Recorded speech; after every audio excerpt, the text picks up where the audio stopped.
Thank you, McKenzie. All right, just to make sure, can everybody see that PowerPoint presentation there? Great.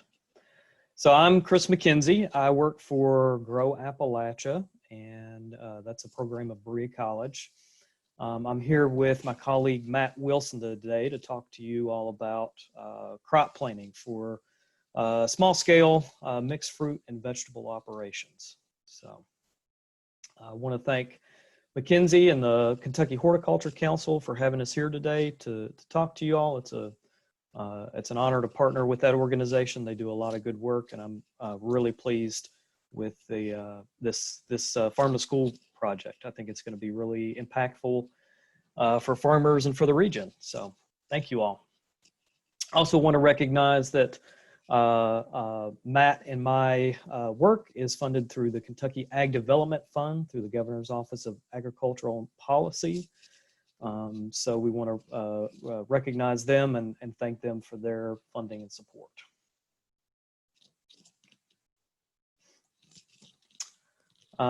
So Matt Wilson and I are small farm production advisors with Grow Appalachia. Our project is the Eastern Kentucky Direct Integrated Grower Support Program, which is a project, again, that's funded by the Kentucky Ag Development Fund, and we work mostly directly one-on-one with farmers on production planning for their farms, as well as making sure that they're connected with all of the wonderful and useful resources that support farmers here in the state. So we do one-on-one farm visits for each one of our clients throughout the year. And, you know, you get a free soil test and kind of a consultation session. This year, just due to COVID, we've had to kind of stay outside. Usually we'd sit down at the kitchen table with each farmer and work through some things. But this year we're able to come to the farm, but we just have to kind of stay outside just because of college policy there. But it's a great program. I think a lot of farmers have benefited from having that one-on-one technical support. So if any of you all are interested, I know some of you all have already worked with us, but if anyone else is interested, feel free to contact us.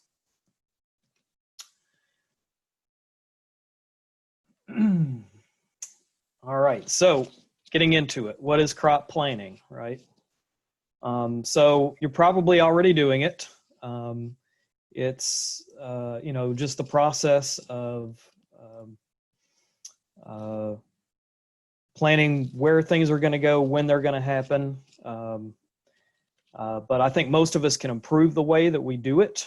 You know, it can be kind of tempting to kind of fly by the seat of your pants and plant whenever it feels good. But especially when we're talking about something like farm to school, it's really important to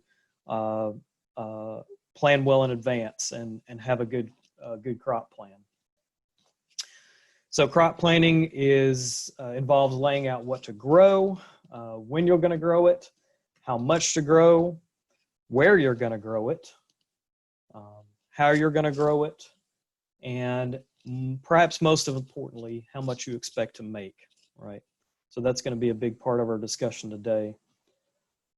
And this is important, especially because school buyers require specific products in specific quantities, you know, at specific times. So a lot of you are probably familiar with, you know, CSA and farmers market type markets, and farm to school is going to be a little bit different. So in order to adapt to that, it's really important to go through the crop planting process.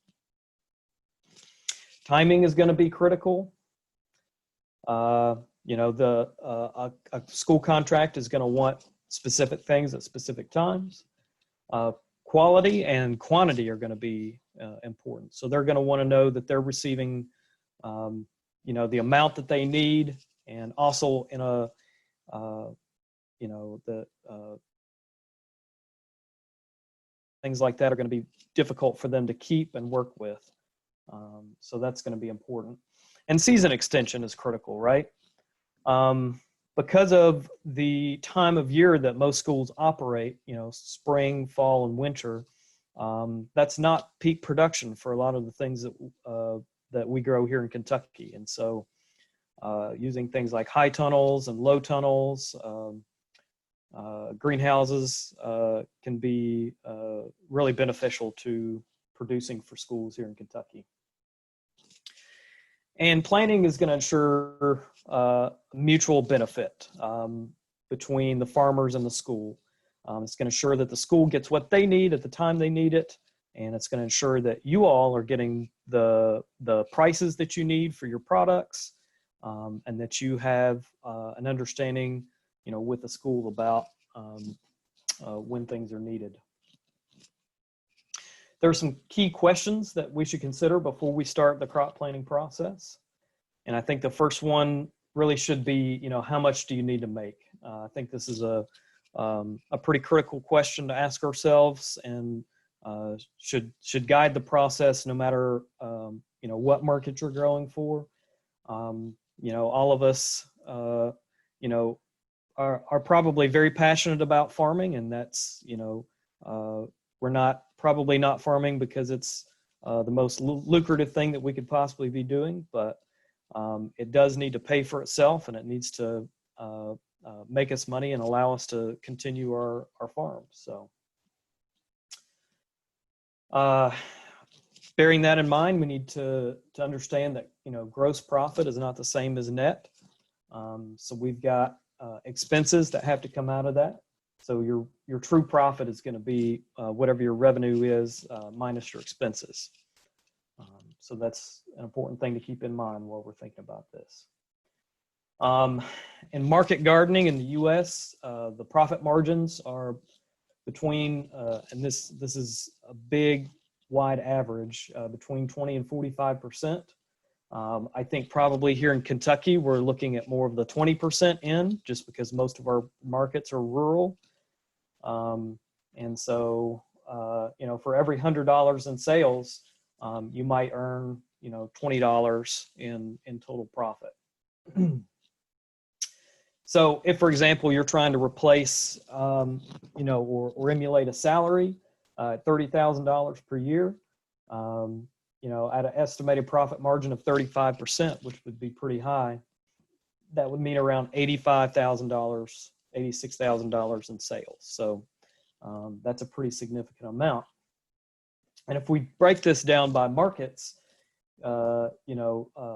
weekly market CSA, if we're looking at 20 markets, that means we have to make over $4,000 per week at the farmer's market. And a lot of our farmers markets just can't support this, right? So that's where farm to school comes in. And I think it plays a really important part. So how does farm to school compare to these other, CSA and farmers markets? Now, I think one thing that we're going to be talking a lot today is about how much it depends on the crop, right? Not all crops are going to be created equal when we're talking about selling to schools. So some pros, and again, it depends on the crop, but volume and consistency often favor the farm to school market, right? So if you can sign up for some of these contracts, that they're going to need a lot of food. They're serving a lot of kids each week at the schools. That market is consistent, right? The kids have to eat, throughout the school year. So the prices are likely going to be higher than auction. Again, it's going to depend on, the crop. So that's definitely a pro. And you can do farm to school in addition to other direct markets, right? So maybe this isn't, maybe this is or isn't your main market, but it can be a good supplement for some of the other, farmers markets and CSAs and, direct sale to restaurants and things like that. So, and it's an off-season market, right? A lot of our farmers markets just go throughout the summer and maybe a little bit into the fall. But if we've got a farm to school market and we've got the ability to do season extension, then we've got a market in the fall and winter and spring when, you know, some of those other venues just aren't available. So what are some of the limitations? Again, depends on the crop, but you know, it's a lot likely lower prices than some other direct sales market, and this, you know, including the CSA farmers markets and restaurants, you might get a higher price per pound. Sorry about that. I somehow hit the page down and went to the end of the.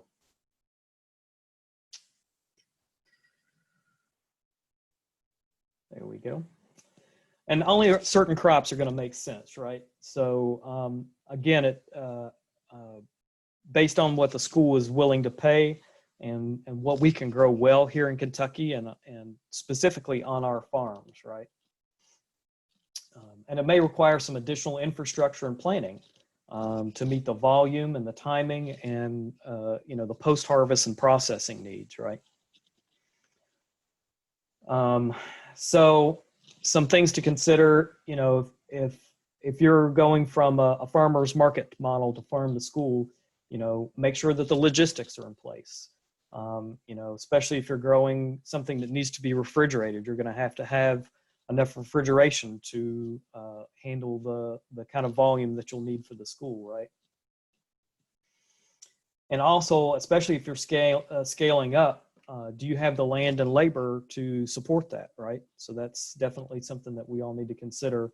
How much extra time or space do we have to grow for schools? And is it going to be something that puts you over? You know, a lot of us are doing most of the work ourselves. Is this going to put you over the place where you might need to add some labor to your crop budgets, right?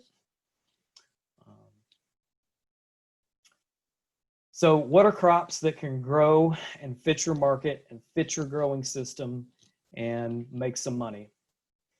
Some crops are going to be better earners than others.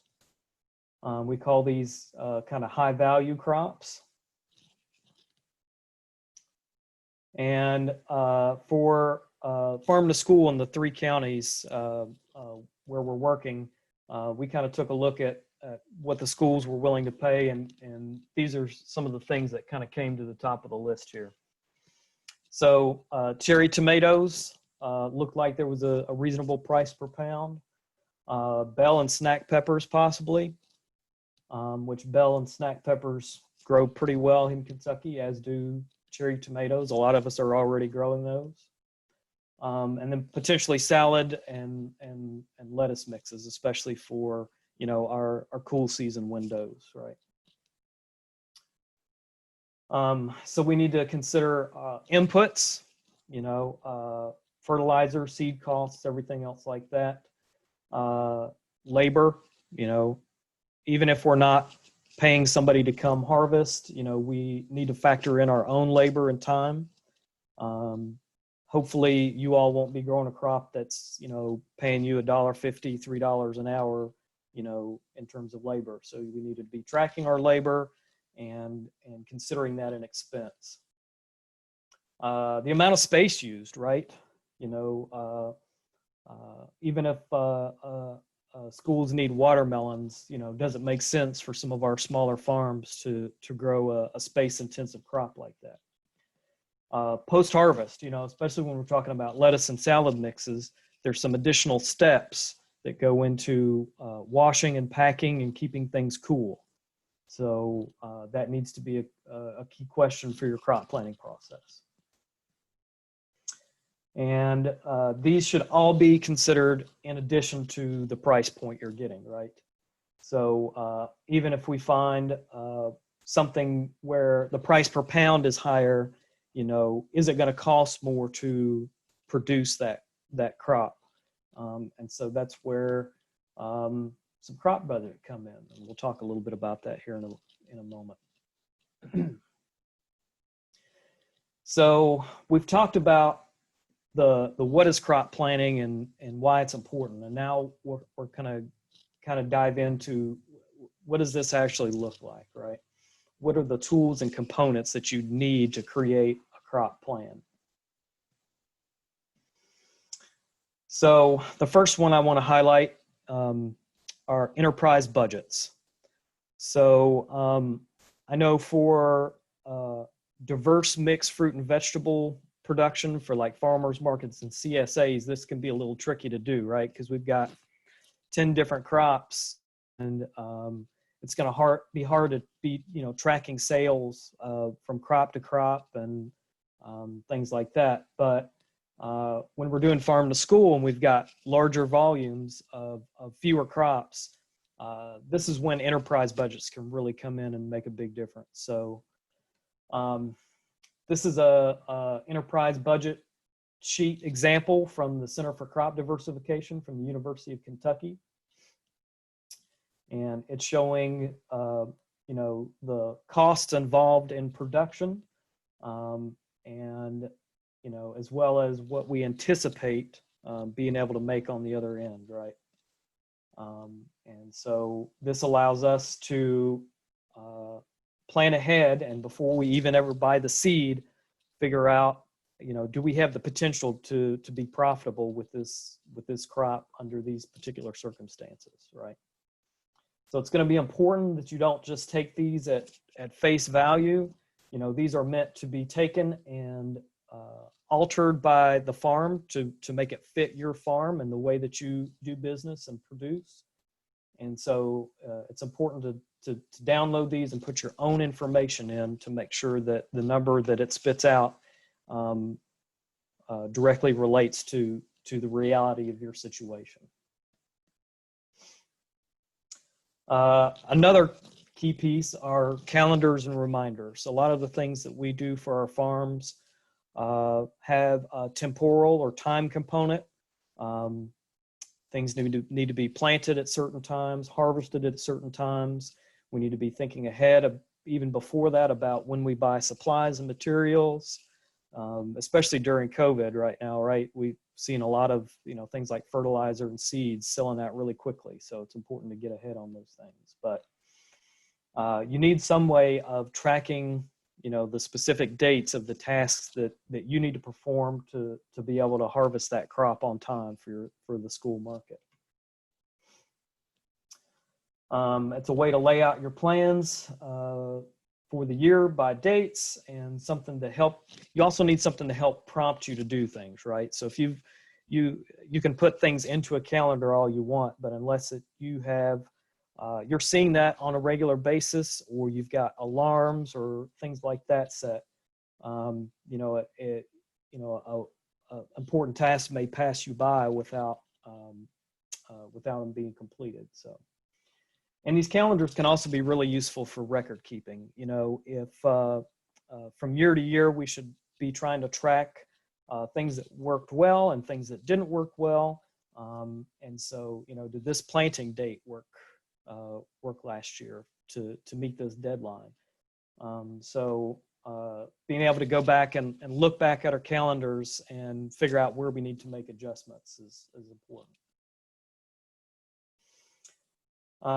Calendar planning allows us to plan ahead and order supplies, allows us to make sure we're doing our field preparations on time, and allows us to think about our markets and when we need to have things available.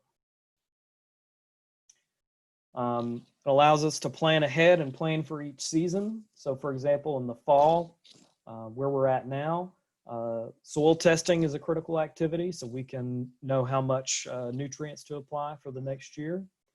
Go ahead and adjust the soil pH if needed. So go ahead and apply lime in the fall, since it takes a longer time to work than fertilizer. Lime can take 4 to 6 months to really adjust the pH. If we're going to do cover crops, it's a good time to do, a winter cover crop. It's a little bit late now for the winter cover crops, but in the winter, production planning, that's a great time to do it, especially if most of our work comes in the spring and summer. If we got a little bit of a window, a little bit of a break, we can sit down with our seed catalogs and start the crop planning process.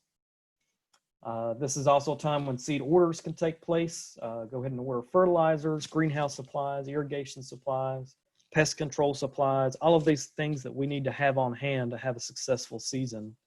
And all of those things that, you know, are harder to get our hands on during the season when we're busy and everybody else is busy. It's great to just go ahead and get those things bought and supplied. In the spring, we start prepping our greenhouses if we're growing our own transplants, planning out our bench space, you know, how many flats can I fit of what crop. Field preparation can start, you know, giving ourselves plenty of wiggle room because we know how Kentucky springs are with rain. You know, pre-plant nitrogen applications, field planting, harvest windows. Those are things that you can track with a calendar in the spring. And in the summer, more field prep, you know, succession plantings. You know, once you take a spring crop out, can I go ahead and get another crop in? Or sometimes like with squash, you can succession plant, you know, every 2 or 3 weeks that you have fresh squash plants cycling through. So when you're, you know, squash vine borer or things like that, take out your old squash plants. You've got something else already coming in. Plan your harvest windows and greenhouse planning for fall. You know, you can be starting crops in June and July that will go be transplanted back into the field for fall production. All right, another key component here is crop-specific information. Right, so days to maturity, what the harvest window might look like, estimated yields. I'll just go ahead and say that for the most part, you're really going to want to rely on your own records for things like yields because they can just be so variable. But, you know, a lot of us just need a place to start. And so things like seed catalogs can be really helpful with that to, you know, determine what some average yields might be. You know, what inputs do I need to grow the crop successfully? So if, say, you, for example, you're growing cherry tomatoes, how do you plan to trellis? You know, if it's an indeterminate tomato, how do you plan to trellis that crop? And what other weed control and pest control type things that do you need to have on hand? And this information is also going to include crop attributes like, you know, cold and heat hardiness. So for different varieties, you know, like if we're trying to grow a salad mix over the summer, we need a very heat tolerant variety. And so that information is useful for crop planning. Disease resistances and optimum germination conditions, right? Some seeds, you know, if we're going to plant fall crops in the summer, we may have to put our plug trays into the fridge to cool the soil enough to allow cool season seeds to germinate, right? Same thing for peppers. You know, early in the spring, if you're wanting to get them out early, you may need a heat mat under your flats to really allow peppers to germinate properly. All right, another key component, maps and diagrams. So we have we've already talked about how the time and temporal element is critical, and the space and spatial element is also critical, right? Because most of us have a limited amount of space to grow our crops. So we need to plan our layouts. Hopefully what we're doing is trying to standardize as much as possible with things like bed sizes and plot sizes so that we, you know, during our planning process, we're not having to account for, you know, one bed that's 72 feet long and another bed that's 88 and another bed that's, you know, 40 foot long. It's much, much easier if you can break your production down into modules that can be moved around in things like a crop rotation. And, you know, you can get specific yields for specific, you know, bed sizes and things like that. That just streamlines things so much when you can do some standardization. So maps or, you know, a sketch can work too for your production areas. And then start to break these down, into fields or blocks and beds or even rows, so we can get specific in terms of, where different things need to go throughout the year. And again, standardize your units as much as possible. So if you're going to track your yields, for example, is that yields per acre? Well, for most of us, that probably doesn't make a lot of sense for small scale fruit and vegetable production. So in that case, we might look at, a certain block of beds, or, a certain number of rows. That information is going to be much more useful for than some of us may be growing on a per acre basis. In that case, that would make sense. So planning your layout also needs to be have some crossover with the timing element too, right? Because we may be able to fit multiple crops into a single bed throughout the year. We could fit 2 to 3 crops depending on the product in some of these beds, and especially if you're a small scale grower, that can make a lot of sense, to keep those beds in production throughout the year. So we need to determine how much area that you have for production. And in this case, if you're already growing for some other markets, you need to figure out how much space you need to set aside, particularly for the farm to school project. And go ahead and assign spaces for each of your crops and account for, the spacing and the planting format of your crop. Things like cherry tomatoes would be planted in a single row, maybe, between an 18 to 24 inch spacing. But then peppers, you can do a staggered row in a 30-inch bed with 1 foot spacing in a double row. So make sure that you're accounting for, how that crop is going to be produced. And then look at the time period for when that bed is going to be occupied, so that if there is space at a different point in the year, then you can come in and produce something else, either for the farm to school market or for a different market. All right, and the final element, are records from the previous years. As I've talked about already, it's important to go back and use your own records, especially for things like yields, so that you can get an accurate measurement. And this is going to make crop planning be easier and easier from year to year. As you start, you've got to compile a lot of different information and develop a lot of different tools. But as you go along, you can just draw from the information that you've had from previous years, and it's going to make it a lot easier. So this is just an example of a record keeping template that you might use. All right, so from here, we need a system that's going to allow us to compile all this information, right? And it should return specific, actionable information, right? So it needs to give us, the crops we need to plant, where they're going to go, when they're going to happen, so that we can plan throughout the year. Tasks for the to-do list, right? I know for me, if I plan something and it doesn't end up on the to-do list, it's very likely to get forgotten about. So, shopping list for materials, right? This is another output of our crop planning system,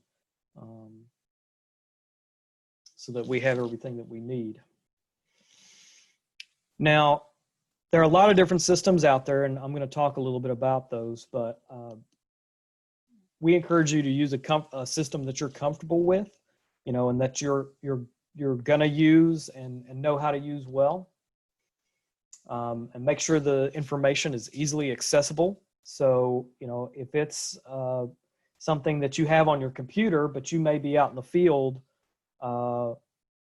most often when you're trying to enter data and things like that, that may not make the most sense for you. So everybody's got different ways of doing things. So just make sure that it fits your style and your knowledge.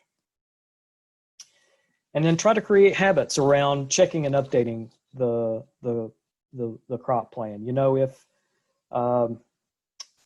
as much as planning is important, we also know that this is farming and things are going to change, right? And so if we can set aside a time each week to come back and look at the crop plan and say, hey, look, I know it's going to be raining nonstop for the next 2 weeks. I'm going to have to move this date ahead. It's important to be able to update those things and then also look ahead to say, oh, okay, well, next week I need to go ahead and get my seeds ordered. And then as time goes on, you can refine this system. You can do away with the things that are not helpful to you and just keep the things that you know are working for you and helping you plan your farm. So there's a couple options, and we're going to go through in a little bit of detail each one of these later on in the workshop. So you can do this all on paper. You can use spreadsheets. So, you know, especially if you're familiar with Microsoft Excel or similar type spreadsheet program, that can be useful for developing crop plans.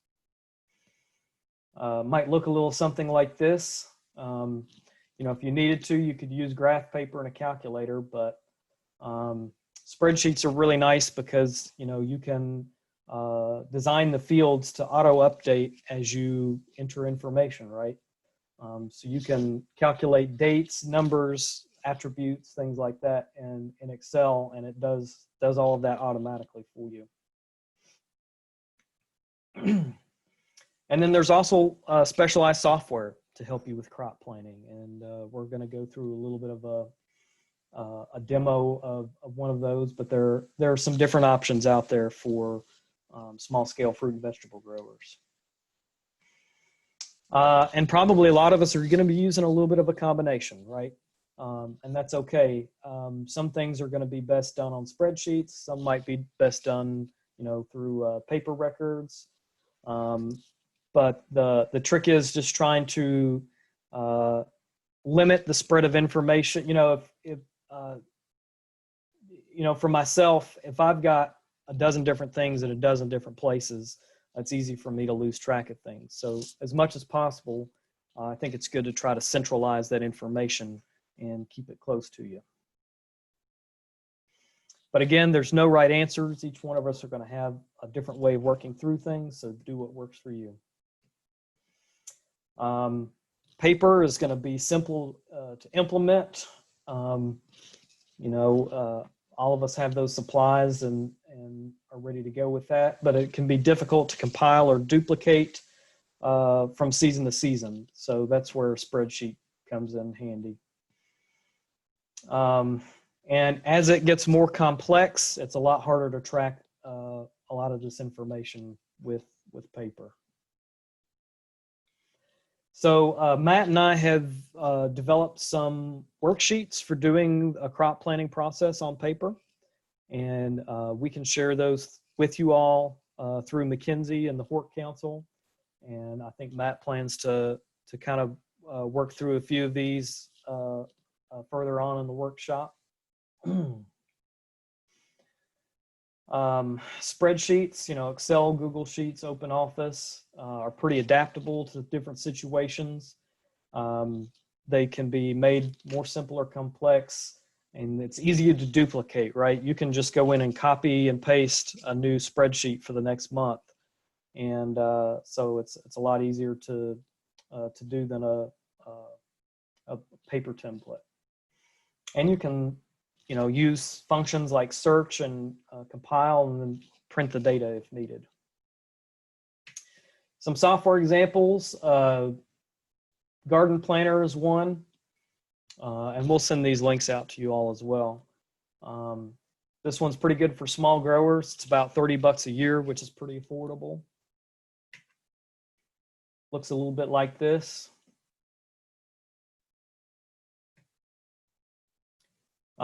Tend is going to be kind of an upper end product. This is one that Matt's going to show us a video on here in a little while. And this is a professional web-based software that you can access online, and it takes this whole crop planting process and puts it into one place. It even contains data for the different varieties that you might grow. So say you're planning on growing sun gold cherry tomatoes. You can select sun gold and tend, and it will tell you how many days to maturity. It will tell you what the recommended crop spacing is. So it's just a really robust tool. It's got field maps, crop plans, seed orders, calendars, and tasks. And we'll even track your labor, and you can even use it to text your field workers in the field with different tasks, row by row. But it's $400 a year. So if that's something that you're interested in doing, you need to include that in your farm budget and make sure that that fits for you. A couple of other options, Cog Pro. This one's got an organic focus. It's between 80 and 160 a year. And then Ag Squared is a little bit more reasonable in terms of the price. And this is what Cog Pro looks like. All right, so just real quick, I'm gonna stop and just see if there are any questions so far. And then if not, I'm gonna dive into the crop calendar process.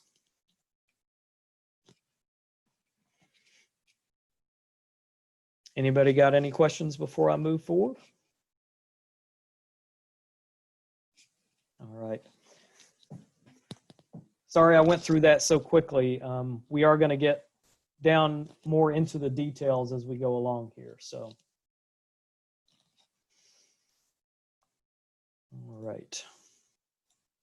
I'm going to share my screen again, and this is a field calendar that I think our colleague Mark Walden developed at one point. And instead of down to the day, this one is by week. So it's got the different weeks in the month here. And we've chosen to organize this one by bed. Can everybody see that okay? Okay. So for each bed, this accounts for the space that we're going to use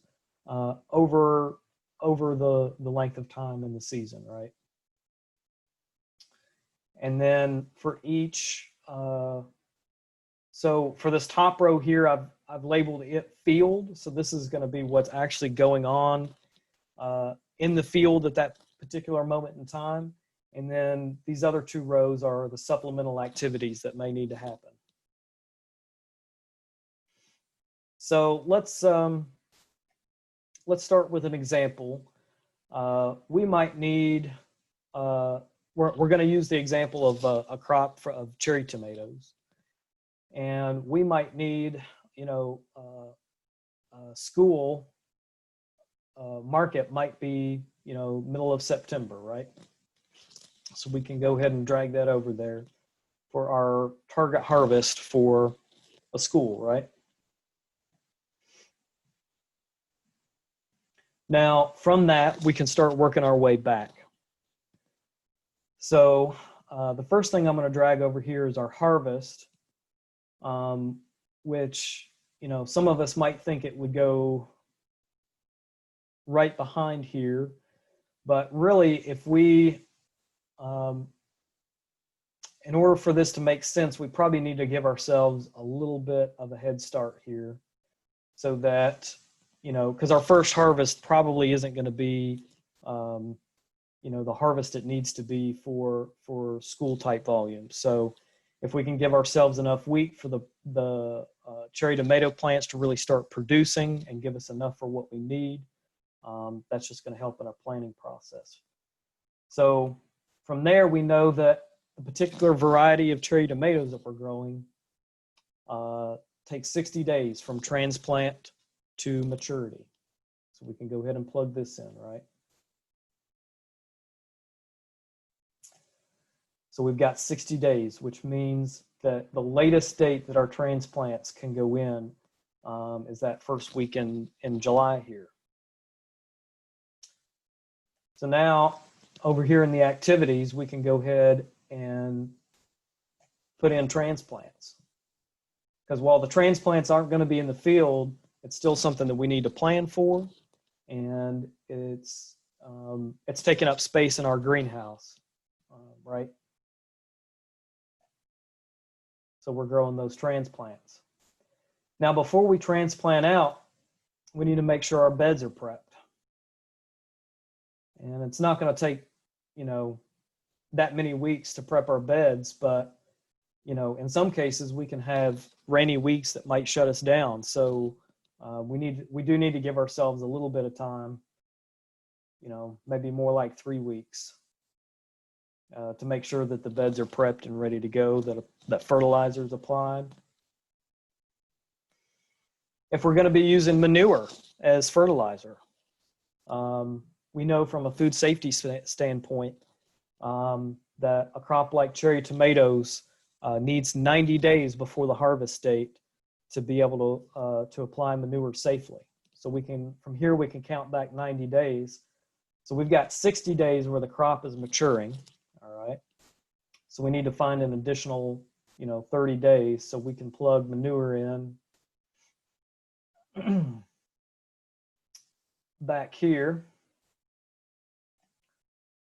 so that by the time we've got the manure mixed in, we know that we've got the 90 days necessary until we harvest the product. So some other field type activities that we might do here. We're going to need to trellis these cherry tomatoes each week. So starting about the first or second week after planting, let's say the second week, we need to make sure that we get that on our calendar as a task to do each week. Go out. If we're using the Florida weave method, we'll put a new string on, a foot or more above where the last one was as the plant grows. If we're using the method, where we drop a string down and have the tomato clips, then as the plant grows, we need to continually add those clips. So that might be what a single crop, a single bed looks like on your field calendar here. Now from here, we can see that earlier in the season, we've got all this time to work with in this bed. So from here, we can see that we've got, a gap open to maybe come in and do a lettuce crop or a radish crop or something else, which helps us take the most advantage of the space that we have to use. So just this process alone tells us a lot about what our capacity is in terms of growing for different markets. And then as we fill these calendars up, they might look like something like this, right? These are actually for a high tunnel. So each line here represents, zoom in a little bit, represents different beds. This one's got some cover crops included in it. We've got a space for terminating that cover crop the following year, and then going ahead and doing bed prep and nitrogen applications for our slicer tomato production here. So as we go, we fill in these gaps and utilize our space as efficiently as possible. So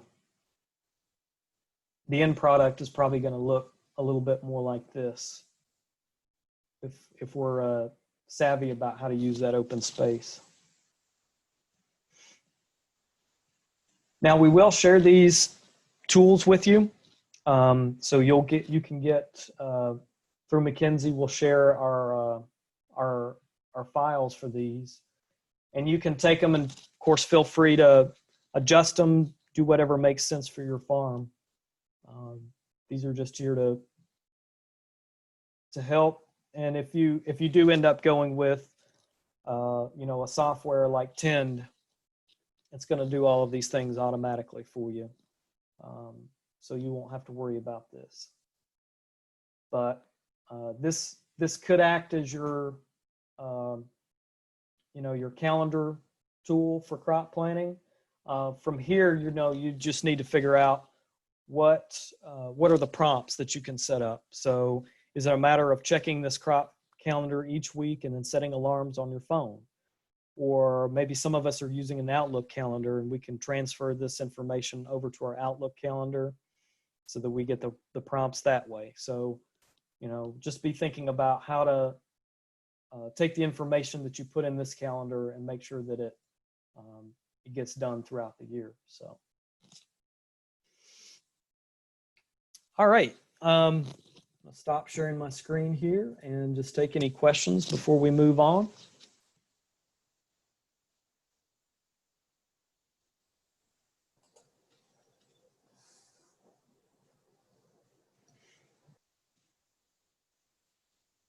All right, if we don't have any questions, I'm going to turn it over to my colleague, Matt Wilson.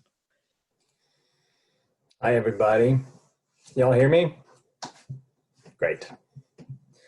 Okay, well, thanks, Chris. We're going to dig into the nitty-gritty a little bit here and actually play with some of the spreadsheets and talk about how we would do some stuff on paper. And then, as Chris mentioned, take a look at one of these software programs that can help keep track of this. So I am going to share my screen.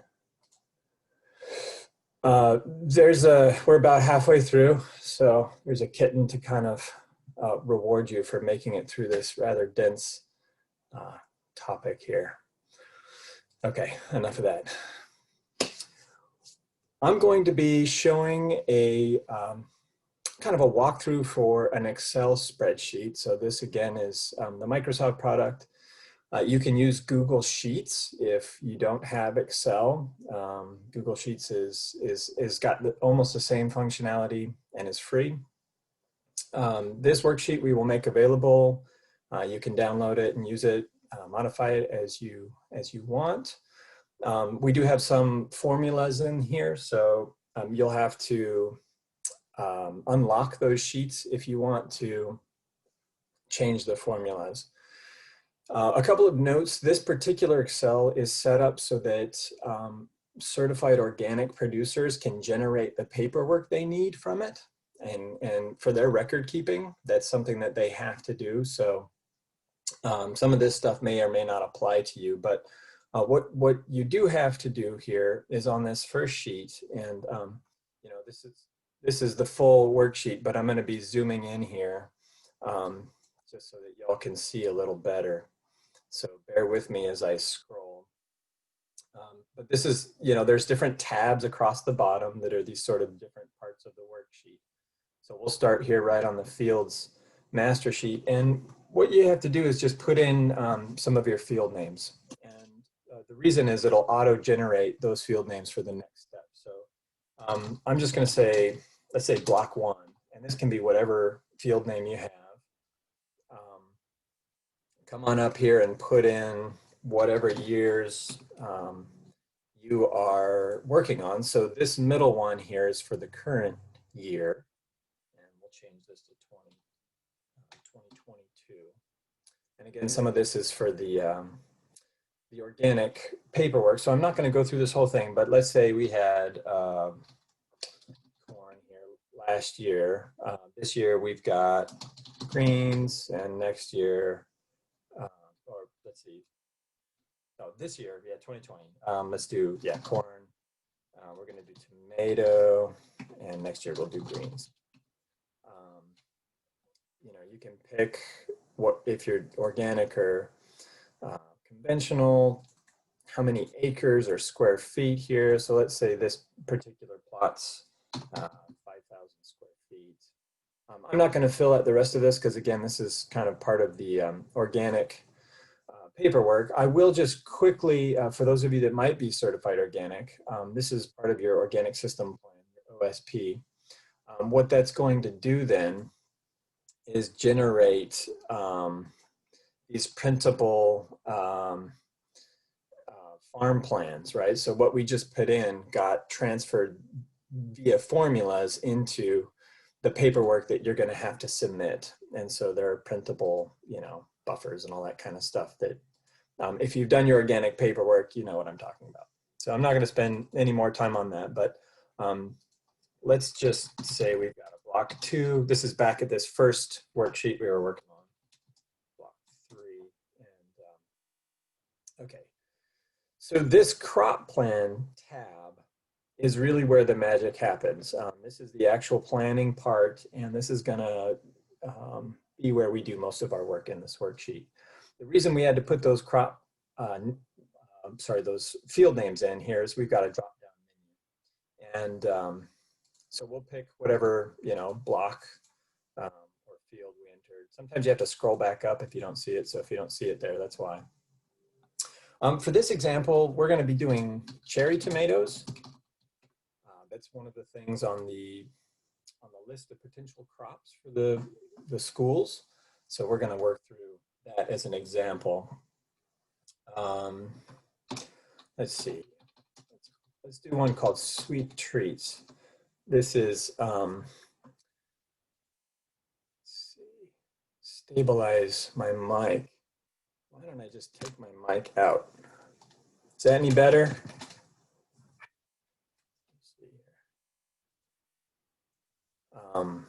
Can you all hear me okay now? Is that better than it was before? Okay. You might hear me typing a little bit, but thanks, Chris, for the note here. Go back into share screen. We're still working on figuring all this stuff out. So, okay, Sweet Treats is kind of like a Sun Gold, but it doesn't split as badly. So it would be a good market variety. We're going to pick a season here. This can be spring, summer, fall. Yeah, this is up to you. Kind of helps you sort by crop or by season. I forget where Sweet Treats comes from, the source of the seed. Let's say Harris. I don't remember. I don't think Johnny's carries it. But one thing I did want to mention too is I have freeze panes on this worksheet. So if you see something disappear, it's because I've actually scrolled down or scrolled over, and what this allows us to do is keep the name of the crop in view or the header. So as we move along, if you see something disappear, it's not gone. We've just hidden it so we can see it. Okay, we need to know if this is direct seeded or transplanted. Tomatoes are transplanted typically, so that's what we're going to pick. And then we start with these numbered columns here, and you'll notice that some of them have a little red arrow at the top, and if you hover, if I don't have it hidden, this will give you notes about the cell. So you know, these can kind of help you along as you're figuring this stuff out. I know spreadsheets that you haven't made yourself are like chicken scratch, right? They just are hard to get the hang of, and I understand that. And I used to hate Excel, and then I did a bunch of crop planning on paper and learned how to do Excel, and now I really like it because it allows you to do that scenario planning without having to redo all the math, right? So I get, you know, this is really dense and I'm going to move through it quickly. Usually we do this workshop in ideally a 4-hour chunk, and so if it sounds like we're rushing here, we are a little bit, but bear with me. Okay, so how much can I sell per week? This is essentially, you know, if you're going to a market, you would think, you know, maybe I can sell 20 pounds of tomatoes a week or whatever. In this case, we have a certain demand from the school. So it would be, you know, you've negotiated with the school about what they need on a weekly basis and then put that into here. So let's say we need to sell 50 pounds of cherry tomatoes a week.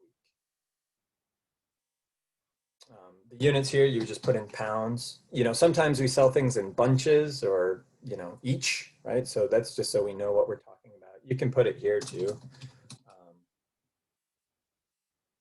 And then the number of weeks in the harvest season, again, this is going to kind of depend on the crop, right? So this is the whole harvest season for the crop, not just one planting, right? So if you're succession planting squash, for Chris's example, you might be succession planting squash every 3 weeks because the squash bugs are going to get it or whatever.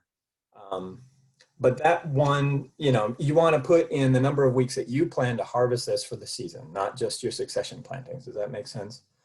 So let's say we're doing the fall, trying to hit the fall demand in a school. Let's say they start in August, mid-August, and go through mid-December. Maybe we assume we're using high tunnels here, and just for the sake of argument here. So what's that, so August, September, October, November, December, 4 months, that'd be about 16 weeks. And then what this is going to do, you know, we can, if you click on a cell, it'll tell you what the formula is up here. Anything that's got this sort of tan shading means that it's got a formula and you can't enter anything there. So that's where the math is happening. So this is our yield needed to meet our weekly goal, our total yield. So we need to put out 800 pounds of tomatoes, over that 16-week period. Now this estimated yield, this is best, as Chris said, gotten from your records. So, you know, ideally, you know what your yields are. If you don't know what that is, anything that's got a blue underline here is actually a hyperlink to either something else in this worksheet or to a web page. So this is actually a tab here, and we have compiled, and you all probably can't see it. I'll zoom in a little bit. We've compiled the yield data and the plant spacing for the University of Kentucky recommendations. We've got Pam Dolling's information here from Sustainable Market Farming. We've got the Johnny's info, the Market Gardener from J.M. Fortier, Curtis Stone here, the Urban Farmer book, and then there's a slot here for your own yield. So I'm going to zoom back out a little bit so we can kind of see. We got crops here on the left-hand side, and then just the yield information. So we're going, you know, if you don't have your own records, this is a good place to start. I will say, be really careful about the units here. Some of these are yields per 100 feet of row. Some of these are yields per 100 feet of bed, like J.M. Fortier. Curtis Stone's, these are yields per 25 feet of bed. So these are not the same units. You can't just look across and compare them. You have to understand that those units are different. Okay. Let's go back here. Okay, so our estimated yield. So we're going to look at tomatoes here. We're going to come down, and we see cherry tomatoes. There isn't actually a lot of great yield data on that out of the sources that we were looking at.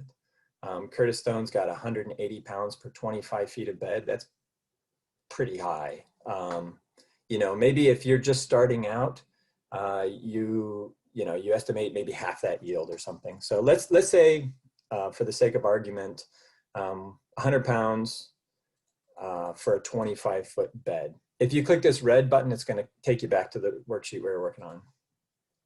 100 pounds per 25 feet. And then that's going to give us our yield per foot and then our total row feet required for this crop. Again, this is all stuff you can calculate on paper. There's nothing, I mean, it kind of seems like voodoo magic, right? But it's just all multiplication, division. There's no fancy math here. It's just kind of behind the scenes. Okay, so if you're using beds, which we recommend, as Chris mentioned, standardizing your bed length. And if you can, I didn't mention this up here, but if you have standardized your bed length, let's say our beds are all 25 feet long. You can put that here and then put in the total number of beds for your farm. So let's say I've got, let's say 20 beds that are 25 feet long. This tab is going to keep track of all of, as we enter crops here, it's going to subtract the number of beds from our total, and we'll be able to see how many occupied and how many are remaining. The caveat here is that this particular part of this worksheet doesn't account for that time element that Chris was talking about with those calendars. So, obviously we can use the same bed multiple times in a year. That's not going to be reflected here. I don't know. I'm not that good at Excel, okay? So just keep that in mind. We're going to come back down here, and if you're using beds, the number of rows of this particular crop per bed. Most of the time we're just doing one row of tomatoes in a bed. If you had something like lettuce, you might have 3, 5 rows. Carrots might be, what, 8 rows, 9 rows. So number of rows per bed is 1. Our bed length, let's say we're doing 25 feet, and that's just, these are again, just your numbers, whatever you have. That's going to spit out this number of beds needed to meet the yield that we need. Good so far? Keep on going. Our in-ground plant date. Now, if you're doing normal season production, this is usually going to be the earliest planting date that you can do in the area. We can click on this hyperlink up here, and it's going to say, we're going to take you to another page. I promise there are no viruses in this worksheet, okay? It should be safe. It's going to take us to just the home vegetable gardening in Kentucky worksheet. So let's go back here. We're looking at our in-ground planting date. So that'll bring up, again, that home vegetable gardening in Kentucky. We also have these awesome worksheets from the University of Kentucky. This one's the high tunnel planting calendar. They have an open field production planting calendar, and they're by region. This is called a Gantt chart. It's, I think, my favorite kind of graph out there. But what we've got is, January through December, and then kind of our direct seeding, transplanting, harvest windows. This is essentially the same thing that Chris was doing in Excel, right? But it's just by crop here. So if we come down here to tomatoes, and these are organized by family, the colors. So we got tomatoes. We're in region 3, so here in Eastern Kentucky. Our normal earliest planting date by transplanting would be somewhere April, May, right, in a high tunnel. So if you don't have good planting data, you can look at one of these and figure out some of these dates. So in our case, though, we're trying to hit the fall market, right? We're trying to hit this August to December. So our in-ground plant date, normally you can work backwards here. I'm gonna make something up here and we can adjust, and I'll show you how that works. So let's just say June 1st. We're working on 2021. Okay, so that's gonna spit out a date there, and then our in-ground plant date, that's with transplants, right, for tomatoes. So we need to put in how many weeks from sowing to transplant if it is a transplanted crop. So tomatoes are usually about six to 8 weeks. I'll put 6 weeks. Again, if you don't know what that's going to be, you can click up here. There's a great Johnny's worksheet here that will tell you, days from sowing to transplant. Okay, so what that did was it crunched the numbers to see when we need to plant this in the greenhouse. So that gives us an April 20th planting date. So that basically, just added 6 weeks to or subtracted 6 weeks from our in-ground planting date. Okay, so now we need to put our days to maturity in from seed. Oh, so this is if direct seeded. We're not doing direct seeded, so we can skip that part. Days to maturity from transplant. So that's going to get us back to this Johnny's worksheet, transplanted vegetable crops. And again, this was just the link. We can see days from sowing to transplant. We put that in. Days from transplanting to mature crops for most tomatoes, 50 to 85. So if you have a variety, this should be on the seed packet or in the catalog. Let's pick a number. I don't actually know what it is for sweet treats. We could say let's say. Okay, and then that's going to get our date of first harvest, our estimated date of first harvest right here. So that was about right. We've got August 5th. If I wanted to make that later, what I would do is just come back and change my in-ground planting date. So if I said, you know, I wanted it a week later, I would just change this. And here's the real magic with Excel, right? I don't have to redo all that math. I just change one thing and then it automatically updates. So scenario planning, which is an important part of being a farmer, right? Being able to figure out what the best crops are, the amount, when you put them in, all that stuff. Okay, so now we've got our dates that we can use for putting onto our calendar or whatever. Our date of last harvest for the season, most of the time this is, for summer crops, this is just our first frost, right? Mid-October or something like that. Again, you can click on here to figure out when that's gonna be. Excuse me. In our case, we're thinking maybe this is in a high tunnel, so our season is gonna be extended, hopefully to early December. Let's say December 5th.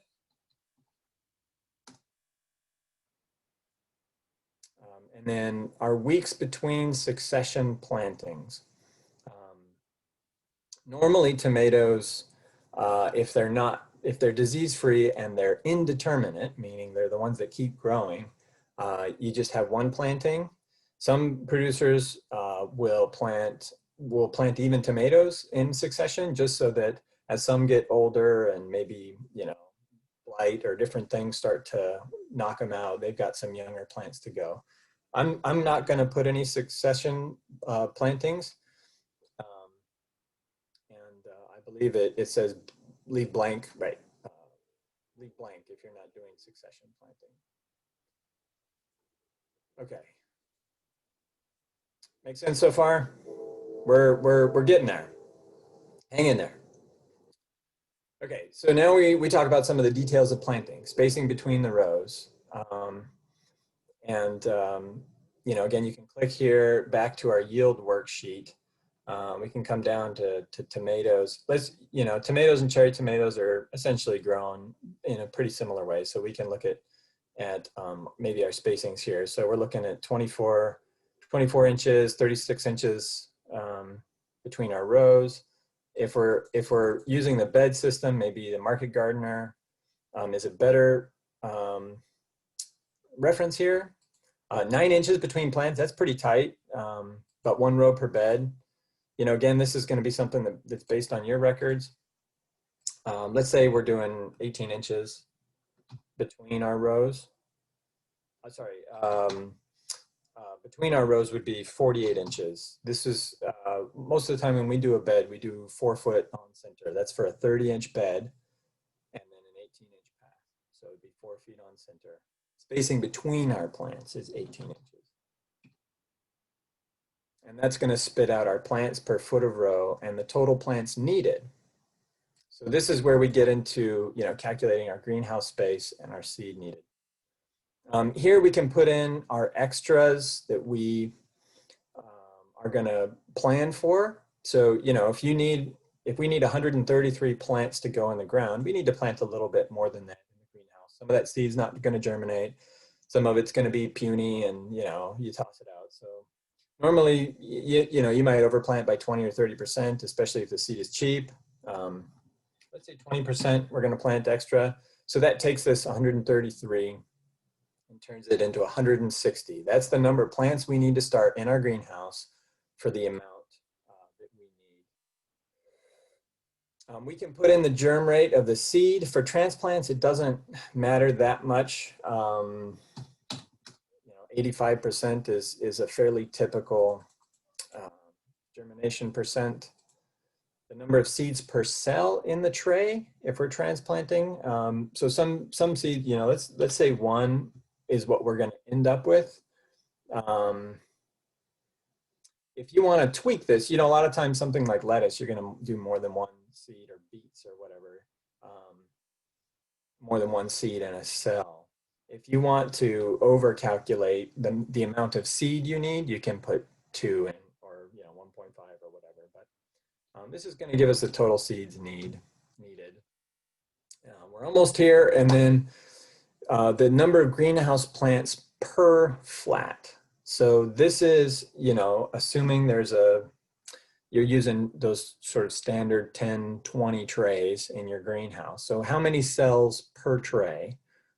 And you can click this. This is going to another tab here.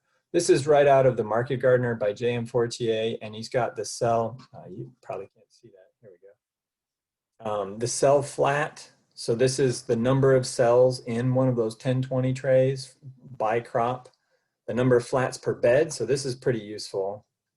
He also has some info on number of days in the cell and intensive spacing, but if we go down to tomatoes here, he's using 6 by 6 inch pots. And for that cell size. Now, I picked a little bit of a tricky one because tomatoes are usually transplanted twice, right? You start them in a small, sometimes they'll do just an open flat, and then you prick those out into pots. But let's say, for the sake of argument, we're gonna calculate the number of flats of those transplanted pots. When I was doing greenhouse production, we used to use 4-inch pots. It was a 4-inch by 4-inch pot, and we could fit 18 in a 10-20 tray. So that's what I'm going to put. So that spits out our number of flats needed in our greenhouse, and that helps us calculate our greenhouse space. So we need 9 flats. You can put any notes here.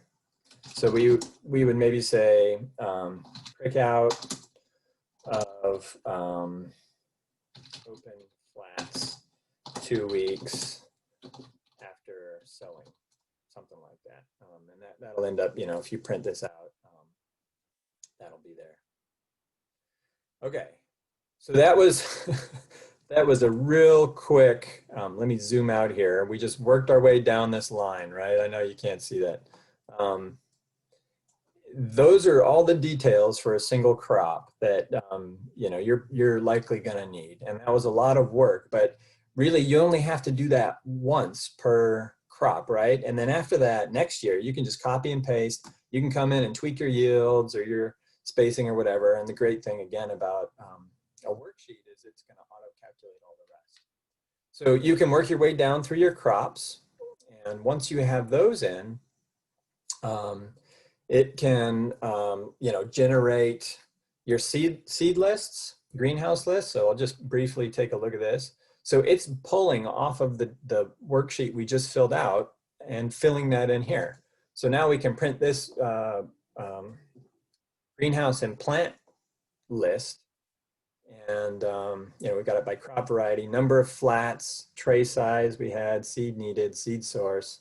Again, if you're an organic producer, you can print this out and it counts as your seed list. So you can put in, you know, information about whether the seed was organic or not, or an inoculants notes. We do have actually another calculator here so that you can say, you know, I've got space for 20 trays in my little greenhouse, and, you know, it's going to auto calculate that you need 9 trays, and then that'll give you 11 trays left.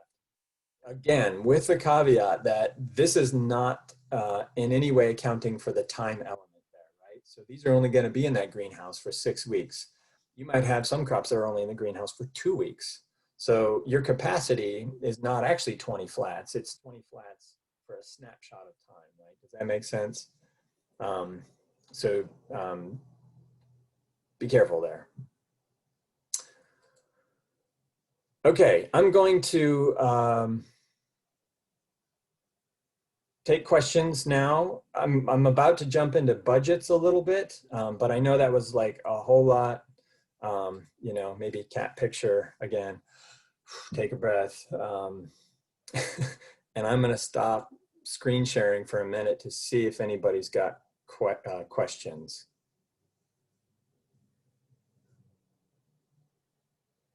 Okay.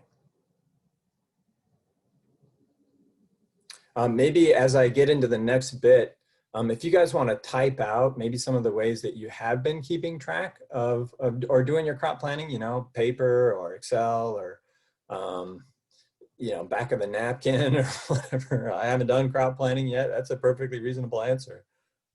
Let us know and we can talk about it. Okay, I'm gonna jump right back in here. Deep breath. Okay, so I'm almost done with this spreadsheet, and then we'll get into maybe doing some paper examples of how you could do some of this on paper. But one last tab I wanted to show you here down at the bottom is this budget tab. And now I do want to say again that this is really rough calculations of profitability. But you know, it has drawn again from the crop planning that we have put in already, and we've got this total estimated yield. And then we can do some just really rough estimations of profitability. So we can put in a price per pound. You know, obviously this is going to be dependent upon what market you're talking about. And if you want to, you can make, you know, copy and paste the same crop and then play with two different markets here, right? So maybe one you have a price for farmers market and one you have a price for selling to schools or whatever. So let's say we're going to ask $3 a pound for our tomatoes. That's just going to calculate a real quick gross sales. This is just 800 times 3, right? So as you add crops here, this total will be adjusted. So this is for all crops. It's just adding up this column right here. And what you can do is put in your estimated profit margin here. And again, this is not an exact science. You know, Chris said, you know, for folks here in Kentucky, this might be anywhere from 20 to 45%. It can be higher a little bit for your profit margin if you're doing all of the labor yourself. It might be a little lower if you have to pay workers, but you know, you have to account for your time in that. That's the difference there. So let's say we're just starting off, maybe we go for a 25% profit margin. This is our total estimated net profit for this crop here. And then this total net profit is just adding up this column. So if we had 20 crops down here, it would be adding all this up. Again, really quick and dirty. It's not going to be a real estimate of what you can do unless you have the numbers, right? Unless you've kept records yourself and you know what your profit margin is.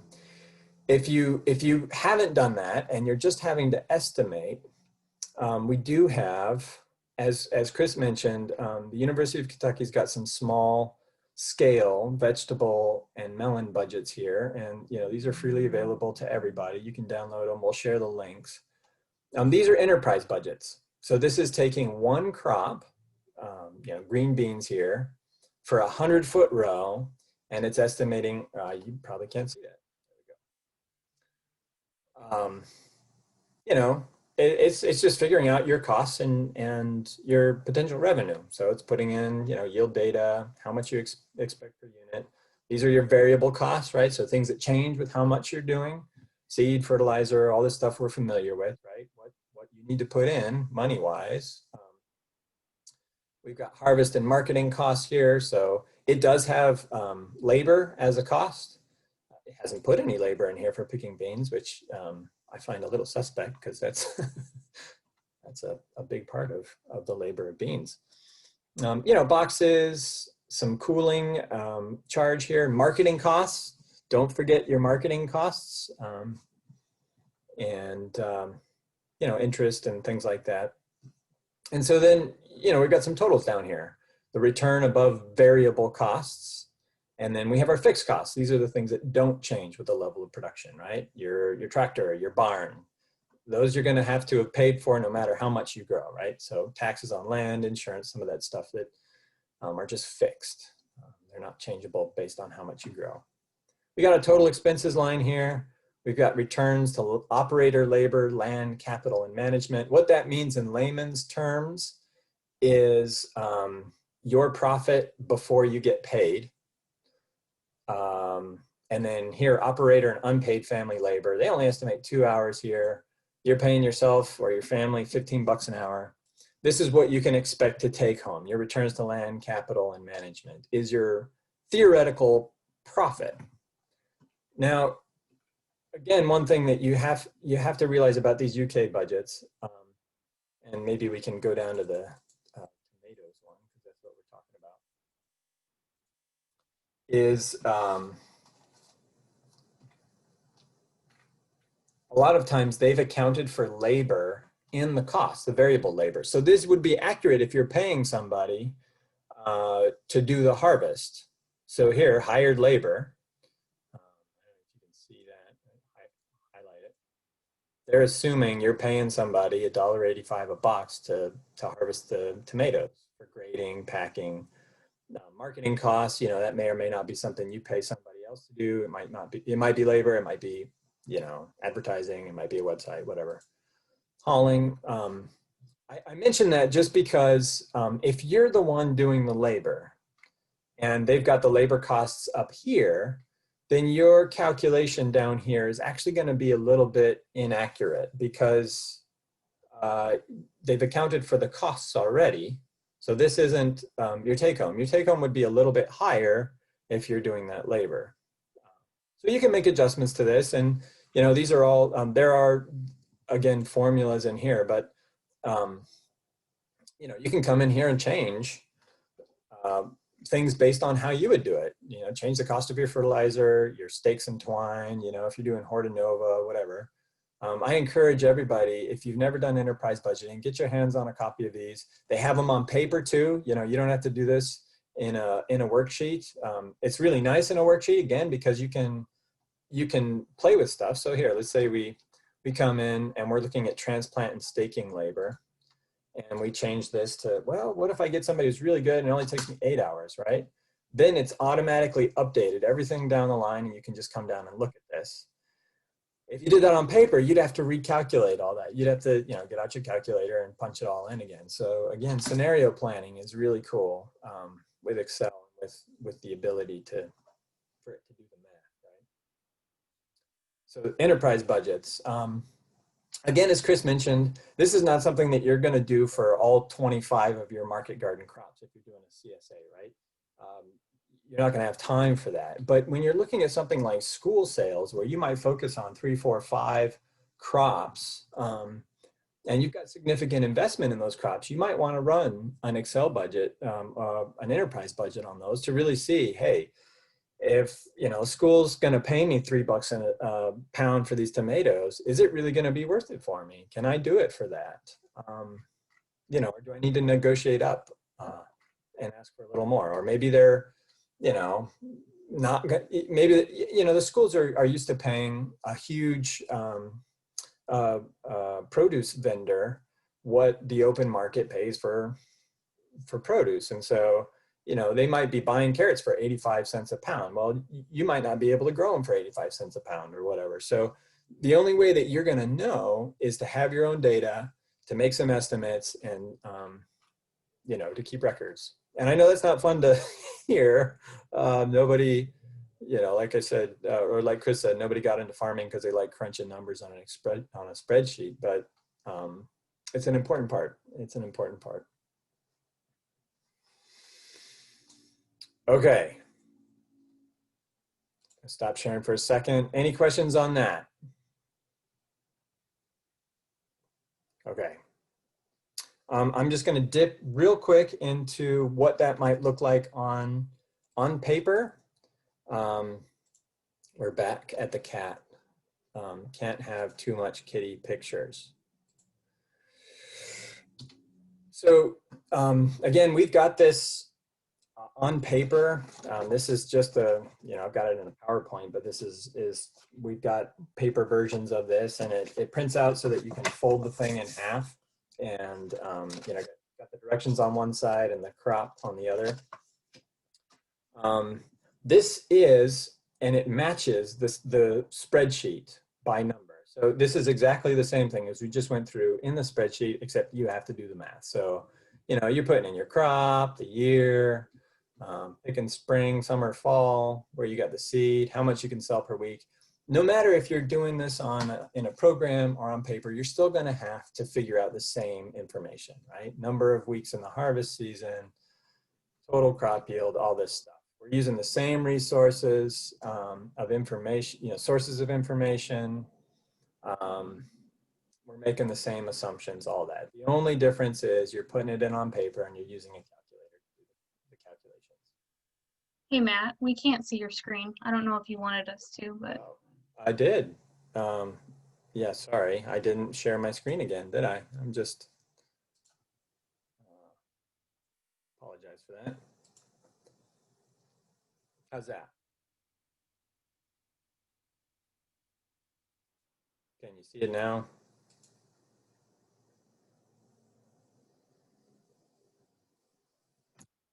I don't hear anything, so I'm assuming yes. Okay, sorry. I was just working through this, line by line. Again, just the same stuff that we just put into this Excel spreadsheet, same assumptions, same info. We're just doing it on paper. We've got this again. We're happy to share that. So this would be one crop per profile, and I don't know if you can see that. It's just the same thing.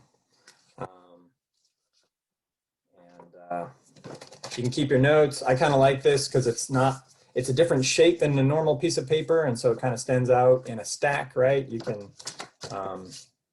copy these from year to year, and that'll be, you can use graph paper, you can use whatever works for you, but you're going to have to do the same types of planning. Questions on spreadsheets or paper? I'm going to briefly just go into a real quick demo of the online tool, and then we'll have time for some discussion. Okay, so Woody's asking, as far as pricing, would asking price per crop for farm to school be a lower price, wholesale, etc., than direct sales price?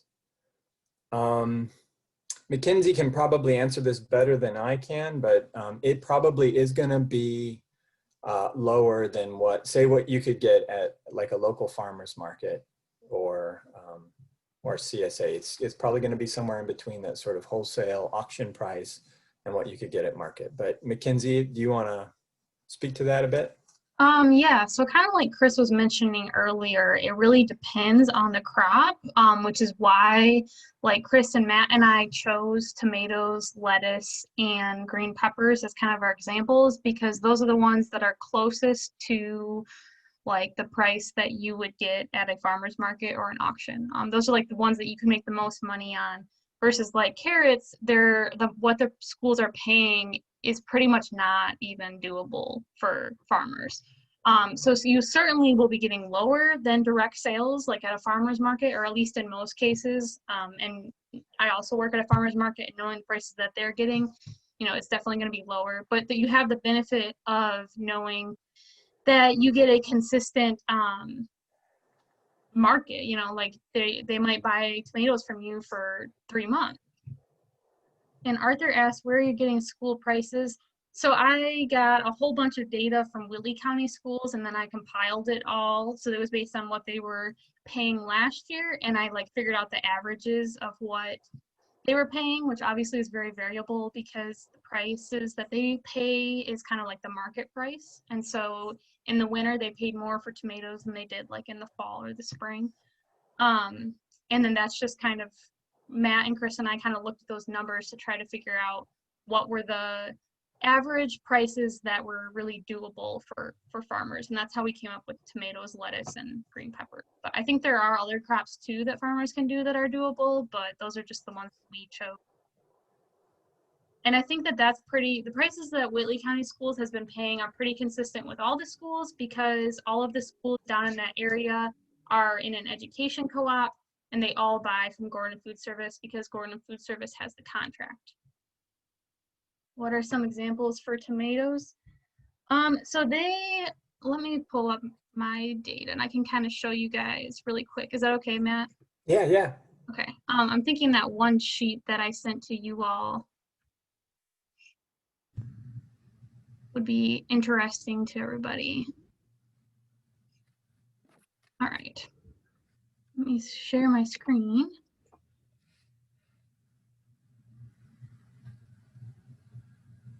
All right, can you guys see that? Yeah. So here are like the vegetables that I kind of focused on, like those ones that I was saying, and how they were packed, the minimum price paid, max, and average. So like for cherry tomatoes, they're packed in 11-pound boxes.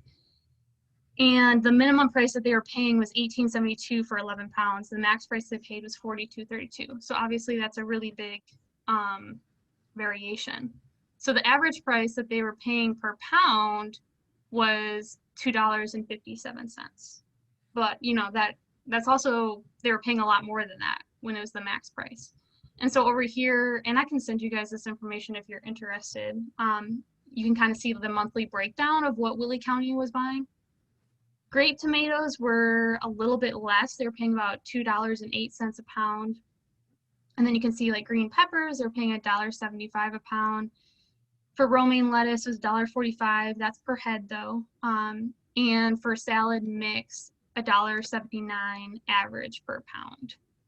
So yeah, that's just, I spent a lot of time compiling data trying to figure out what the average price is. What I would encourage farmers to do if you were going to propose to a school a price would be to choose an average price kind of around what they're averagely paying. Because if you go in like automatically saying that you want, you know, whatever this will be, like $3.70 a pound, they're not going to want to pay that because that's not what they're paying like on average. They might be willing to pay that for a couple of weeks, but definitely not, you know, throughout the whole year or throughout the whole fall. So. And I did want to point out, and I'll just quick share my screen again. The University of Kentucky Center for Crop Diversification has farmers market reports, so 3-year averages of the weekly prices at Kentucky farmers markets. They also have that for produce auctions. And so you can look through here and see you know, what people are asking to market, what people are getting at auction, and kind of get a ballpark idea of, you know, of what local folks are asking. Now, I will say, you know, farmers, and one of the nice things about the market report is they have a rural and an urban, they break it up. So what they're paying in Louisville or Lexington may not necessarily be what they're paying, you know, in Eastern Kentucky. So it's great that you can see those differences. Those prices may be lower than you actually need to charge, you know, are notoriously undercharging what they should because they don't value their labor as much as they should. So take that with a grain of salt too, but that can give you a good starting point for negotiating or figuring out what your costs might be. We've got Chris spoke of snack peppers. Would that be cherry peppers? I think, you know, just talking about, yeah, those kind of like, you know, they're the little small, usually yellow, orange, red, kind of sweet they're not bell peppers, but they're, you know, anything that would fall into that category. Kids like them. I think that's what you were talking about, Chris. Is that okay? Yeah. Cool. Well, any other questions? Yeah, lunchbox peppers. Right. Thanks, Woody. Cool. I'm gonna zip in real quick back to screen share, and hopefully we can figure out this intro video to tend, and then maybe work real quick through a quick example. Again, this is the online tool. It is, you know, it all happens in a browser, so you have to have solid internet while you're doing your crop planning, which may be an issue for some folks, but here we go.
All right. Trying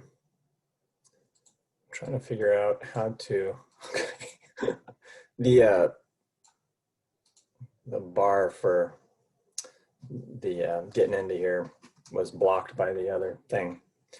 So that's 10. I'm sure you probably couldn't see the details of what that video. You can go to their website and look at it. We don't get paid by 10. We've used it, and we've done enough crop planning to know that, you know, if you're thinking about doing this in any kind of serious way, think hard about using it, because it really will save you a lot of time, and will probably help you make decisions that will, you know, save you some money too. So so this is what it looks like here in Intend, and minimize that. You know, I'm not going to get into everything, but I did want to just work through real quick one crop. And I did this a little bit ahead of time. You know, this is not using any information that we didn't already go over, but the way it goes about it is really nice, because we don't have to generate those numbers. So as Chris mentioned, what you can do, one of the neatest things about this is it has the information for, you know, every crop I've ever looked for, add variety, you know, the varieties. So you know, you can type in any kind of crop, and it will have pulled seed information from you know, whatever source of seed. So I've already done that here for Sweet Treat. It's gonna know that it's a cherry tomato. I've picked a place for it. So this is, you know, where you would put it in a bed, and you set up the beds ahead of time with a map, but so I'll skip that real quick. But this sheet here is essentially the same as the main crop planning worksheet we just did, except it's already got, you know, the suggested spacing, the rows per bed. You can adjust all this, but it'll auto-populate it with kind of what they think you should have in there. It's an annual. You put it in the greenhouse first. You know, you've got your greenhouse start date. It knows how many days it spends in there, how many days to maturity. It's auto-calculating all that based on, you know, based on the info it already has. You know, if you do want to modify things, you can come in here and do that. The nice thing about 10, and again, this is a difference between our worksheet, is it does account for that time aspect here, right? So it's calculating the seed and transplants just like we did before. It has an estimated yield already in there. You can change, again, all this stuff. One really nice thing is you can come over here and add tasks. So let's say we want to trellis. We can come down here and pick that, and then say, instead of picking a date here, let's just say we're going to trellis 14 days, 2 weeks after our field planting date. And when we save that, it's going to go onto the calendar, and say we copy and paste this or move this around, you know, earlier or later, it's going to auto adjust that date for trellising. And so let's say we save this, and it, you know, one really cool thing you can do is a live edit. So you can drag and drop. This is essentially the same as that field calendar that Chris was showing you in Excel. You know, same kind of idea where you can, it's a visual representation. You know, if we're planning on doing production later in the year, we can drag it later. It's going to auto adjust all of those planting dates and things. Just really cool functionality here. It does require some setup. It will generate, you know, seed lists and expenses, like we said. It's got this whole online functionality for selling. So you can generate a catalog, you can take orders. Some of these are premium options. I think you may have to pay a little more, or maybe they take a, you know, 2% off of online sales or whatever. But they really have done a pretty phenomenal job with with this. One of the cool things is I'll just show, you know, we've put in different fields and things, but it actually has this mapping element. So you can outline your field and it'll automatically calculate the number of beds you want to put in and things like that. But I will stop there. We could go into more detail with any of these. We've got some time here for question and answer. So I know that's a lot of information to take in 2 hours, and especially since we're kind of rushing through things, and it's a lot easier in person, you know, where we've got a room full of folks and we can just chat about what y'all are doing and how you keep track of things, and make it a lot more interactive. But you know, this is the way we can do it now. So hopefully it was still useful. And Chris and I are available for, you know, phone calls or Zoom chats or whatever. If you need help with any of this stuff, get in touch. We're happy to help. It's what we do. And, you know, you won't be bothering us or anything. If we, you know, messed up on a calculation in our Excel sheet or something, let us know. You know, we'd like to make it as useful as possible.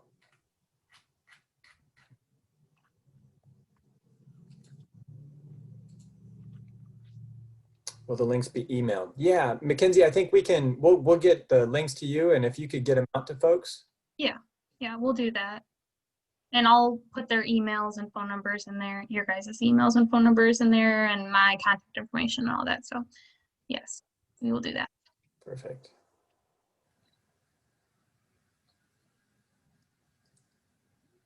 Any other questions or comments or?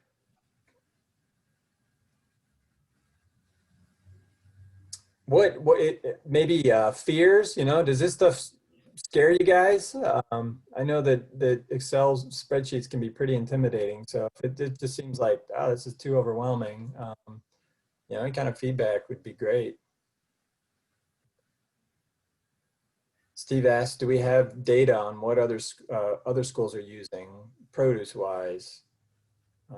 Is that like, you know, how much they're ordering, Steve? Is that what you have in mind? Okay. So for the schools in that area, we don't, because the other school that I'm working with doesn't have that data. She's new this year and doesn't have any of the previous data.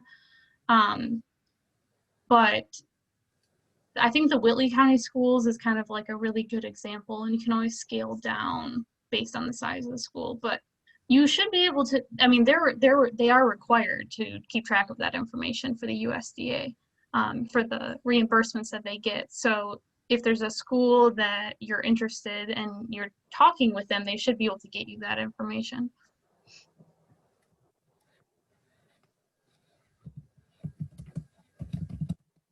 Thanks, Bruce.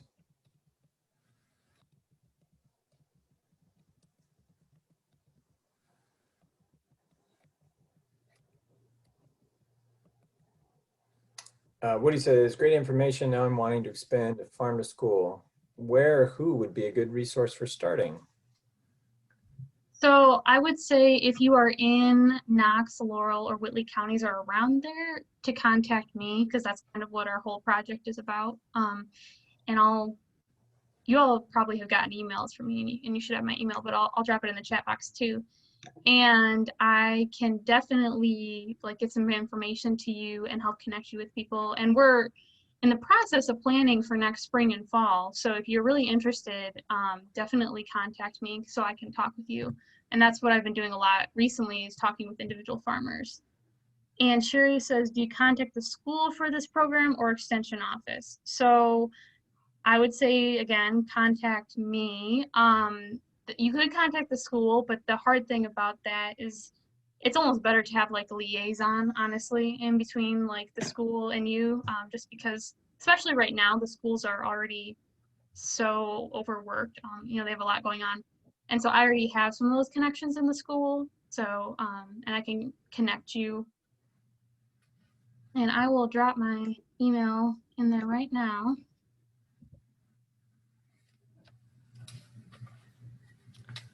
And Madison County, their cooperative extension is working with a farm to school program, but I'm not sure about some of the other counties. So I know Woody is in Harlan County.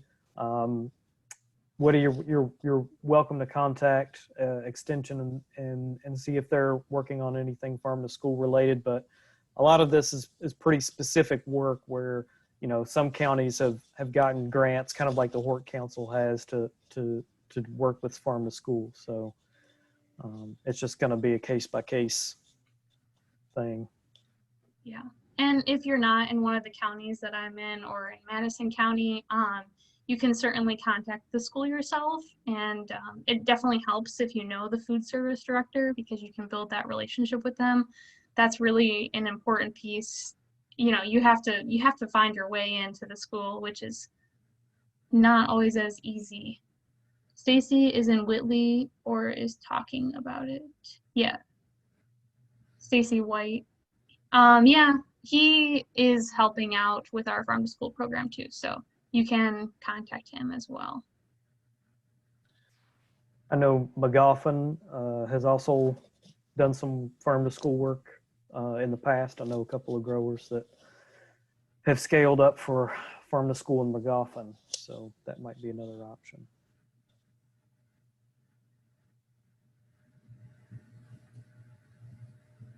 The Kentucky Department of Agriculture has also done a fair amount of work on farm to school resources. So they've got, I'll just share like this farm to school program handbook. It's from 2012. So some of this is probably going to be, out of date a bit, but anyway, this came off of their website. So they've got some curricula and maybe, things to be thinking about too.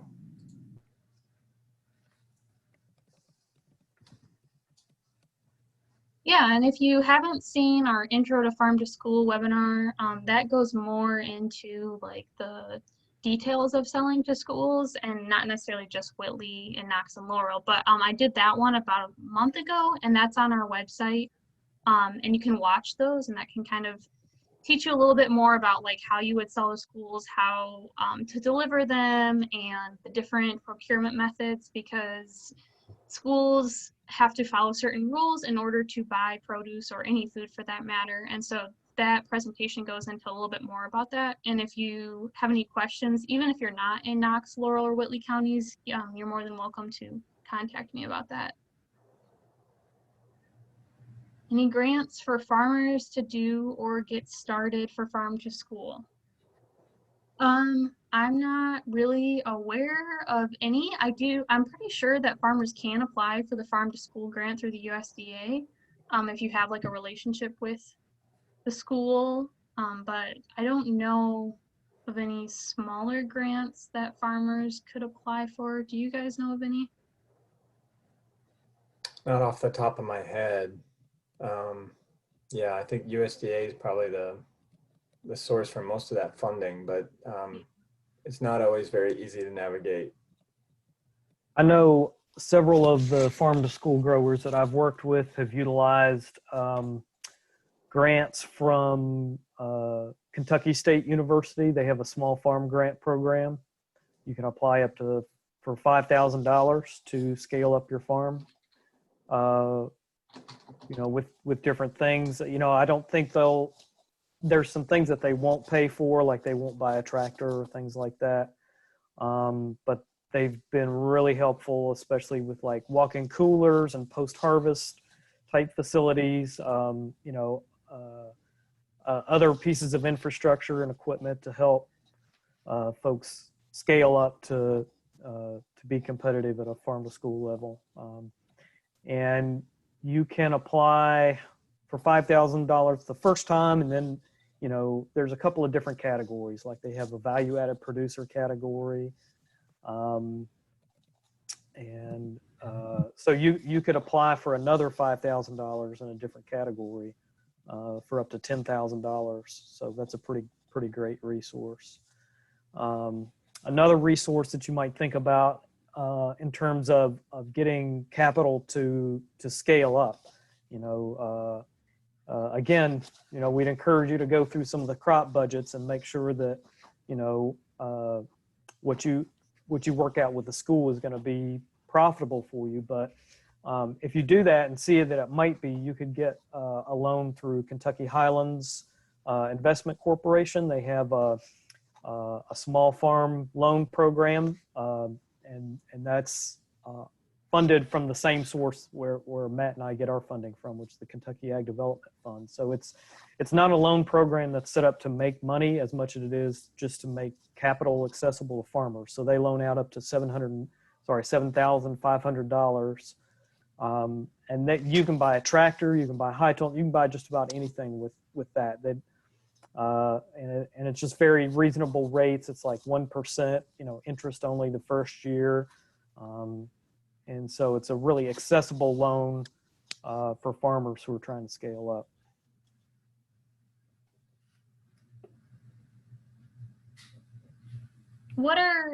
Hey Chris, what are the grants that farmers get for high tunnels? Who are those through? Yeah, so if you're interested in season extension, high tunnels can be a great way to go, and that can really help folks scale up and be able to produce in the off season where these school markets are really best. There's a program through the Natural Resources Conservation Service, the NRCS, that is a division of the USDA, or U.S. Department of Agriculture. And that program is called, I'm just going to throw all the acronyms at you here. That program is called EQIP, EQIP, which stands for Environmental Quality Incentives Program. Again, through the NRCS. And they pay, technically it's a cost share.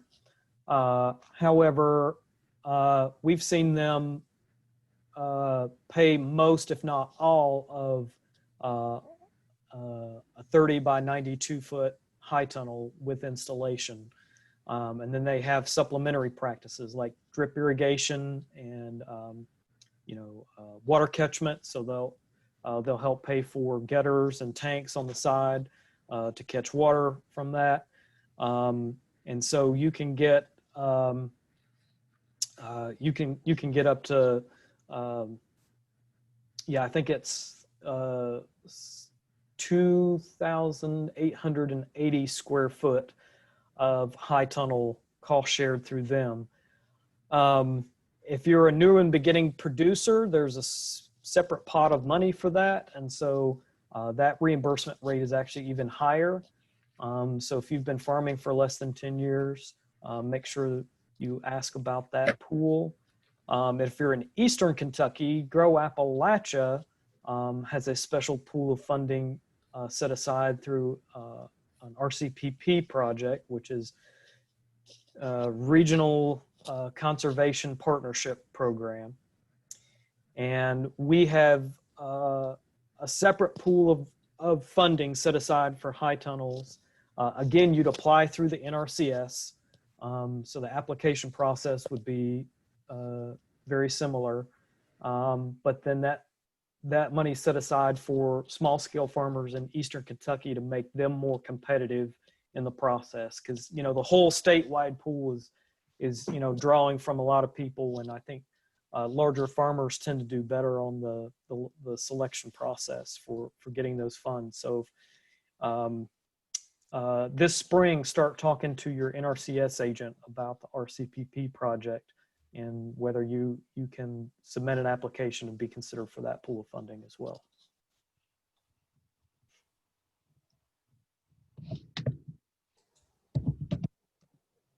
All right, does anybody have any other questions?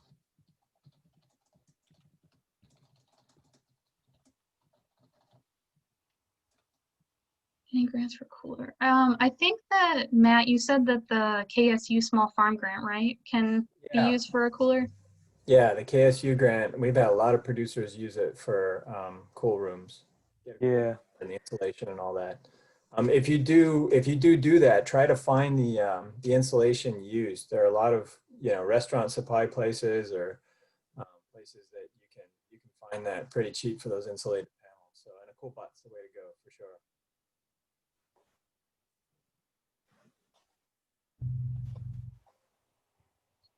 All right, well, I'm gonna throw up a little my screen again real quick, just so you guys can see. So we are planning to host another training in December. The date is to be determined. This one will be on enterprise budgets. So Chris and Matt talked kind of briefly about enterprise budgets today, but we're gonna go even further into it regarding those 3 vegetables that we talked about, the peppers, the lettuces, and the cherry tomatoes. So you can really figure out whether you can make money or at least cover your costs with farm to school. So I will send out that information when we have it available. Extension is going to do that presentation and they haven't gotten back to me on the date yet. So hopefully I will know that soon. But if you follow us on Facebook or visit our website, the information will be posted on there and I will send it out through email. So thanks everybody for attending. And we will see you all in the next webinar, hopefully. So feel free to email us if you have any questions. I dropped my email in the chat box, but otherwise I will send out a follow-up email with links and documents to everything that we were talking about today. So thanks, Chris and Matt, and I hope you all have a great week. So goodbye, everybody.